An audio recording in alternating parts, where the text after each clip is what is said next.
नमस्कार दोस्तों, स्वागत है आज की नया टॉपिक आश्रम व्यवस्था। ऋग्वैदिक कालीन आश्रम व्यवस्था को आज हम गहराई से जानेंगे कि आश्रम व्यवस्था में क्या क्या होता है और ये कैसे चलता है। चलिए तो शुरू करते हैं। सबसे पहले देखेंगे हम आश्रम व्यवस्था है क्या। तो देखिए लिखा हुआ है कि आश्रम व्यवस्था आश्रमों का विधान मानव जीवन को सुव्यवस्थित एवं सुसंस्कृत बनाने के लिए किया गया है। आश्रम शब्द की उत्पत्ति श्रम धातु से हुई। इससे श्रम धातु से हुई है, जिसका शाब्दिक अर्थ है परिश्रम या प्रयास करना। इसका शाब्दिक अर्थ परिश्रम या प्रयास करना है। आश्रम शब्द का सर्वप्रथम प्रयोग ऐत्रेय ब्राह्मण में हुआ था। इसका प्रयोग सर्वप्रथम ऐत्रेय ब्राह्मण में किया गया था। उत्तर वैदिक काल में चारों आश्रमों का स्पष्ट जिक्र नहीं मिलता है।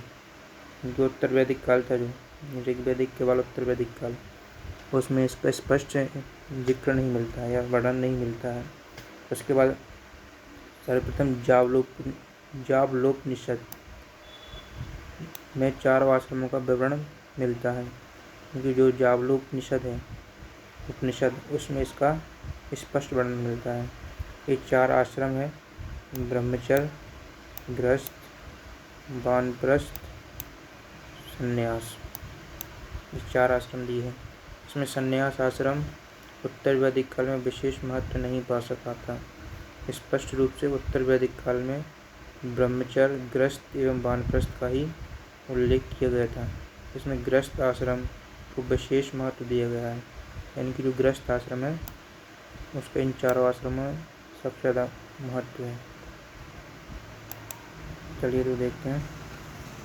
ब्रह्मचर्य से स्टार्ट करते हैं। ब्रह्मचर्य में क्या लिखा हुआ है देखते हैं। ब्रह्मचर्य अश्वलायन सूत्र के अनुसार उपनयन संस्कार की उम्र ब्राह्मण के लिए 8 वर्ष, क्षत्रिय के लिए 11 वर्ष एवं वैश्य के लिए 12 वर्ष निर्धारित की गई है।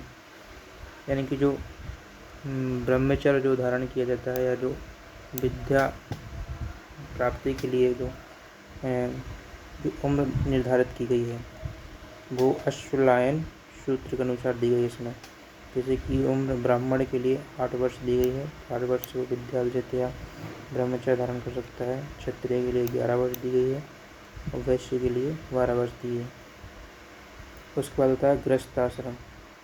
गृहस्थ आश्रम में दिया है यह समावर्तन संस्कार। शिक्षा की समाप्ति के बाद बालक गृहस्थ आश्रम में प्रवेश करता था। फिर पंच महायज्ञ, हवियज्ञ, सोमयज्ञ को पूरा करता था।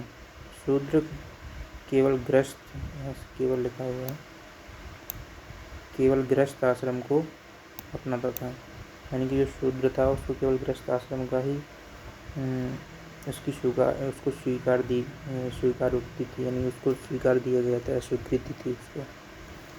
इन सभी आश्रमों में गृहस्थ आश्रम सबसे महत्वपूर्ण था और गृहस्थ आश्रम में सभी इन चारों आश्रमों में सबसे महत्वपूर्ण था। उसके बाद आता है वानप्रस्थ आश्रम।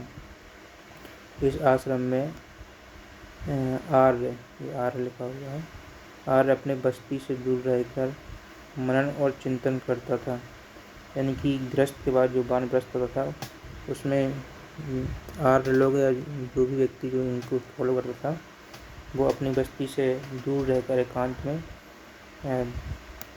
तपस्या या ध्यान सिद्ध करता था। उसको मनन बोलते हैं या चिंतन करता था। उसके बाद आता है संन्यास आश्रम। संन्यास आश्रम, इस आश्रम में व्यक्ति जीवन की सक्रिय गतिविधियों से दूर रहता था और पहले अपनी मना स्थिति को तैयार करता था। उत्तर वैदिक काल में संन्यास आश्रम बहुत लोकप्रिय नहीं हुआ।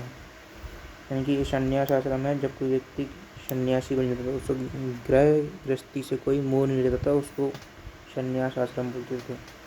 तो ये 4 आश्रम दिए गए हैं जो वैदिक काल और उपनिषदों में इनका उल्लेख है। इसको मैं शॉर्ट भाषा में आपको बताऊँ तो जो ब्रह्मचर्य है, जन्म से लेके 25 वर्ष तक इसका काल निर्धारित किया है। जो मनुष्य की उम्र है उनको 100 वर्ष में विभाजित किया गया है, तो उसको जन्म से 25 वर्ष में ब्रह्मचर्य को और 25 से 50 गृहस्थ में गृहस्थ आश्रम, यानी कि 25 वर्ष की उम्र के बाद वो गृहस्थ आश्रम में प्रवेश कर सकता है। उसके बाद वानप्रस्थ 50 से 75 और संन्यास 75 वर्ष की उम्र से जब तक वो जीवित रहता है, यानी 100 वर्ष, 101, 110, 120 वर्ष जब तक भी वो जिंदा रहेगा उसको संन्यास आश्रम में रहता है वो। तो ये चारों आश्रम आपके लिए बेहद ही महत्वपूर्ण है। उम्मीद है आपको ये वीडियो अच्छा लगा होगा, ये आपके काम ज़रूर आएगा। ऐसी वीडियो देखने के लिए चैनल को सब्सक्राइब जरूर कीजिए। धन्यवाद।